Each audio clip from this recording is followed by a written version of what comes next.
Good morning, everyone. I'm going to do a talk today called HP Blavatsky on communism, politics, and living a spiritual life. So, in an article, What Are the Theosophists? HP Blavatsky wrote, unconcerned about politics, hostile to the insane dreams of socialism and of communism, which it abhors, as both are but disguised conspiracies of brutal force and sluggishness against honest labour. Society cares but little about the outward human management of the material world. The whole of its aspirations are directed towards the occult truths of the visible and invisible worlds. Whether the physical man be under the rule of an empire or a republic concerns only the man of matter. His body may be enslaved. As to his soul, he has the right to give to his rulers the proud answer of Socrates to his judges. They have no sway over the inner man. So why did Blavatsky abhor communism?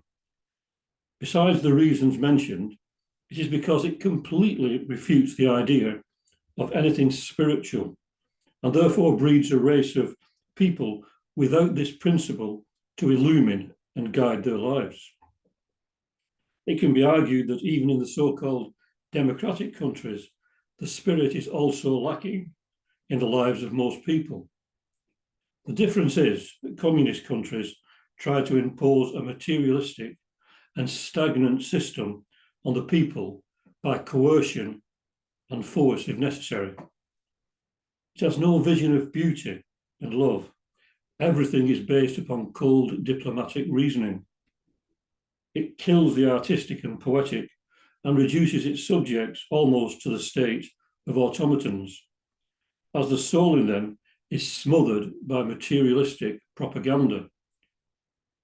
We can see the abuse of human rights in the way China treats the inhabitants of Tibet and Hong Kong, and Russia and North Korea are also other examples of this soul-destroying regime. In the West, an increasing number of people regard themselves as spiritual rather than religious, and even in people who would never regard themselves as spiritual or religious, there is a love of art, music, poetry, and literature. Again, H.P. Blavatsky stated in The Key to Theosophy, when the inquirer asked, "What do you consider as due to humanity at large?" H.P. Blavatsky replied, "Full recognition of equal rights and privileges for all, and without distinction of race, colour, social position, or birth." And then the inquirer says, "When would you consider such due not given?" And she replies, "When there is the slightest invasion of another's rights, be that other a man or a nation, where there is any failure to show him the same justice, kindness, consideration, or mercy which we desire for ourselves. The whole present system of politics is built on the oblivion of such rights and the most fierce assertion of national selfishness." We can identify with that in many ways nowadays. So communism, at its most dogmatic, attempts to spread its message by destroying the culture of countries and transforming them into an extension of the mother country. Religion is looked upon as irrelevant, and artists, poets, and musicians need to be re-educated in their eyes. Creativity and spirituality have to be quashed to come in line with communist thought. But the dictionary definition of communism is a theory or system of social organization in which all property is owned by the community and each person contributes and receives according to their ability and needs. So it's difficult to see how this is being carried out in countries that we mentioned, like Russia, China, North Korea, etc., who may describe themselves as communist. Now, looking at the world in general, what kind of society is so obsessed with accumulating atomic bombs and building armies? Billions are spent on these negative and destructive items, whilst charitable organisations struggle to raise funds. We have to look at the mentality of those whose lives centre around developing ways to potentially kill and maim millions of their fellow human beings. One country thinks it needs to possess these weapons to defend itself against another. And so it has this kind of knock-on effect. The spirit of a country is provided by its poets, artists, musicians, and writers, and those who have a truly religious or spiritual outlook on life. Take these away, and you're left with a soulless society that is based upon merely animalistic principles. People who oppose this outlook on life will be severely repressed and punished. Again, HP Blavatsky writes in another article entitled "The Tidal Wave," amid all this external discord and disorganisation of social harmony, amid confusion and the weak and cowardly hesitations of the masses, tied down to the narrow frames of routine, propriety, and cant, amid that late dead calm of public thought that had exiled from literature every reference to soul and spirit and their divine working during the whole of the middle period of our centuries, and it's not much change, it's going back to the 19th century, we hear a sound arising like a clear, definite, far-reaching note of promise. The voice of the great human soul proclaims, in no longer timid tones, the rise and almost the resurrection of the human spirit in the masses. It is now awakening the foremost representatives of thought and learning. It speaks in the lowest as in the highest and stimulates them all to action. The renovated life-giving spirit in man is boldly freeing itself from the dark fetters of the hitherto all-capturing animal life and matter. Behold it, saith the poet, as ascending on its broad white wings, it soars into the regions of real life and light, whence calm and godlike it contemplates with unfeigned pity those golden idols of the modern material cult with their feet of clay, which have hitherto screened from the purblind masses their true and their living gods. Literature, once wrote a critic, is the confession of social life, reflecting all its sins and all its acts of baseness as of heroism. In this sense, a book is of far greater importance than any man. Books do not represent one man, but they are the mirror of a host of men. Hence the great English poet-philosopher said of books that he knew that they were as hard to kill and as prolific as the teeth of the fabulous dragon. Sow them hither and thither, and armed warriors will grow out of them. To kill a good book is equal to killing a man. End of quote. So there have always been moves to suppress literature that certain cultures and religions regard as being harmful to their particular way of thought, totally ignoring other ways of thought that may find them useful. Human rights are not respected as people scramble to get across their own particular limited ideology. We can see in these modern times that more and more people are protesting against totalitarian regimes and religious fanaticism. HP Blavatsky once again states, when the artificial chilly flame of modern materialism is extinguished for lack of fuel, those for whom the great hope of existence beyond the grave is a vexation should prepare for the greatest disappointment they could possibly have. For out of the deep, muddy waters of materiality, a mystic force is rising. It is but the first rustling, but it is a superhuman rustling. It is supernatural only for the superstitious and ignorant. The spirit of truth is passing now over the face of dark waters, and imparting them is compelling them to reveal their spiritual treasures. And this spirit is a force that cannot be hindered and can never, never be stopped.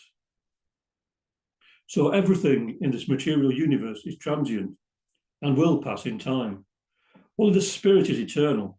And so despite the attempts to suppress its presence in this world of change, It will always reassert itself in the end, and usually when the pressure against it is at its strongest. Soul-killing communism and religious fanaticism are bound to fall in the long run and to fail, because they are building their houses on sand rather than solid rock. Sadly, their complete misunderstanding of what constitutes a truly human being causes untold misery and suffering in the long run, which must have terrible karmic consequences for the perpetrators. So perhaps we should feel a little sorry for them in their misguided views. HP Blavatsky again informs us to seek to achieve political reforms before we've effected a reform in human nature is like putting new wine into old bottles. Make men feel and recognise in their innermost hearts what is their real, true duty to all men, and every old abuse of power, every iniquitous law in the national policy based on human, social or political selfishness will disappear of itself. Foolish is the gardener who seeks to weed his flower bed of poisonous plants by cutting them off from the surface of the soil, instead of turning them out by the root. No lasting political reform can ever be achieved with the same selfish men at the head of affairs as of old. That's from the Key to Theosophy, page 229.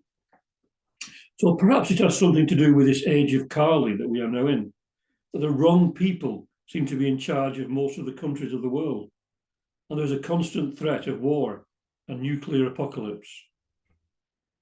It seems we are terrified of each other on a personal and global level. To go back to HP Blavatsky in the Key to Theosophy, she says, if the action of one reacts on the lives of all, and this is the true scientific idea, then it is only by all men becoming brothers and all women sisters, and by all practicing in their daily lives true brotherhood and true sisterhood, that the real human solidarity, which lies at the root of the elevation of the race, can ever be achieved and attained.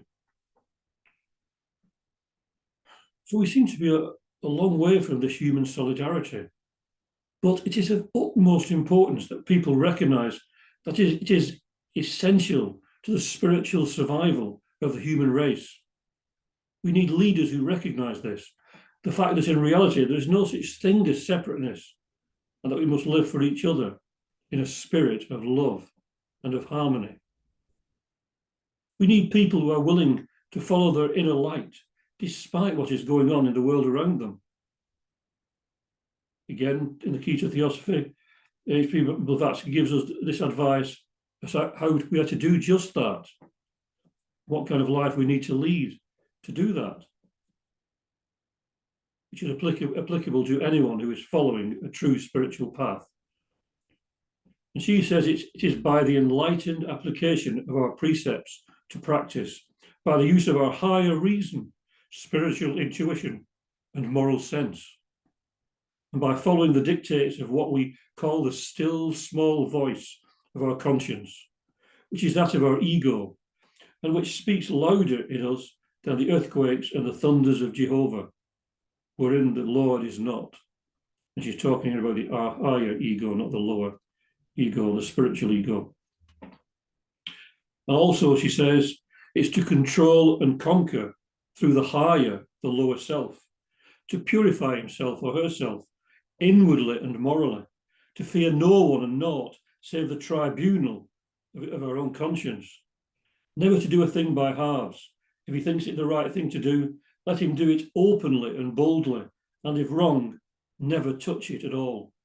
It is the duty of Theosophists to lighten his burden by thinking of the wise aphorism of Epictetus, who says, "Be not diverted from your duty by any idle reflection the silly world may make upon you, for their censures are not in your power, and consequently should not be any part of your concern." End of quote. It takes courage to go against the stream of thought that is predominant.